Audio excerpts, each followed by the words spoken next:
You already know how we do it. So a lot of you guys, man, the reason that you're suffering these extreme heartbreaks and you're losing girls, good girls, is because you don't know how to be upfront when you get with a girl. You see, if you want to have an open relationship or you want to have a polyamorous relationship where you're dating multiple people, you got to let the girl know that to begin with. Because a lot of you guys, you get with girls and you still want to entertain this, that, and the third, and that's completely fine. But now whenever she finds out about it, your actual girl, she's saying this, she's saying that, she want to get away from you, she want to do this. You would never ever have yourself making provisions to make decisions like this if you would just let somebody know up front. You see, it's imperative to be real. Hey, you're not the only one. I got this, that, and the third going on. And if they can accept that, at least they can respect that and you guys can move on. But a big argument in a situation that doesn't need to happen can be remedied. It doesn't need to occur. And a lot of things that don't need to occur. It's like when you have a disc, when you used to put discs in CD cases. They didn't need to get scratched up and dirty, but, some people were too, they didn't really want to use the energy to go put that disc in the case. So now it's on the table, now it's on the floor, now it's getting messed up because you couldn't just make that effort. And effort comes within communication. Communication is all supplemented off of effort. You have to talk. Without talking, nothing is going to be talked about.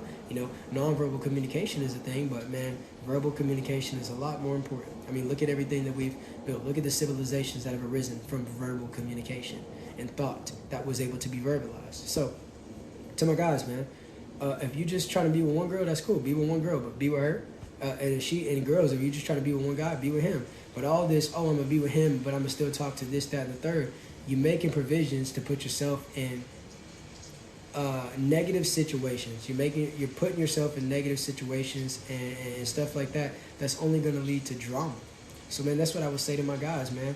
Every time somebody say, "Yo, Monkey, how many girlfriends you got?" Man, I got 1,000,000 girlfriends. I'm just keeping it 100, and that already tells you right there what I'm on, man. I don't need you sitting there trying to figure this out, figure that, because when you don't have expectations, you can't have aggravation.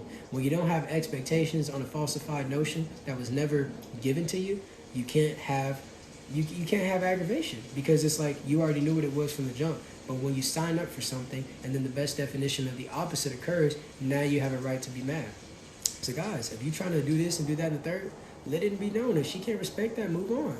But quit sitting here and trying to tell her, "I whisper in your ear, tell you something that you really like to hear." Y'all doing all of that, man. You're telling them things that you heard in Chris Brown songs and Trey songs and Drake songs. You're doing all of this yakking. You're doing all this yakking. Girl, I can take you to the Eiffel Tower, whoop-de-whoop. But then you're in Snapchat talking to this, and that. Man, figure out what you want to do. Let the girl know the program, and if she can't get with it, she'll get from it. I'm just being 100% honest with y'all. So with that being said, guys, be direct and stand on what you say. Nobody's reaction should move you off your square. Whatever you said, that's how you felt at the time. So stand on it. So with that being said, my comment section is coming on. That little conversation was more catered to my guys. If you guys have anything you would like to say, now's the perfect time. I'm going to read the comment section for the next 30 seconds. And if you guys would like to extend this episode, I need to see 500 diamonds collectively from everyone. And if not, that's completely fine. I'll go ahead and conclude this episode, and I'll get to number 6, which will probably be the final live on the hour. So if you haven't already, tap the follow button. And to all of my followers in here, the ones that are already following, if you guys would like to support my most recent post, I'm participating in a challenge, and I need every like and comment that I can get. It would be very much appreciated. You know what I'm saying? So with that being said, man, I'm not seeing any more comments. Appreciate everybody that pushed that like button. We're well over 3K. That was well said, bro. I appreciate it. Shout out to y'all for keeping it 3K. You know what I'm saying? So with that being said, I hope you live as long as you want and never want as long as you live. And I'll be right back with episode number 6.